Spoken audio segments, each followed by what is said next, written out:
This is the thing that I hate the most when I read creative writing stories. I hate it when students overwrite.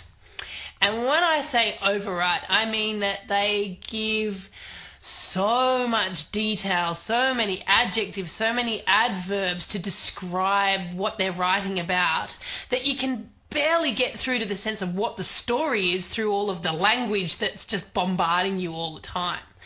So what I want you to think about when you edit your story, when you go back and read it after you finish writing, is I want you to think, well, do I really need all of these descriptive words in my story? Are they really adding a sense of clarity to the character or a sense of excitement to the narrative?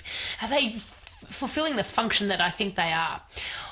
Or are they really just superfluous, unnecessary, additional kind of stuff that the marker's got to wade through in order to get to a sense of who your character is or what's happening to them?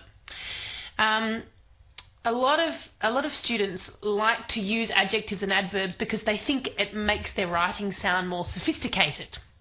And certainly there are very, very famous writers out there like Tim Winton or Peter Carey who use a lot of descriptive language in the way that they write, and we call it purple prose, and there are great writers of purple prose, but in my experience there's not too many HSC students who can write in this way and actually remain true to the purpose that they have in writing the story.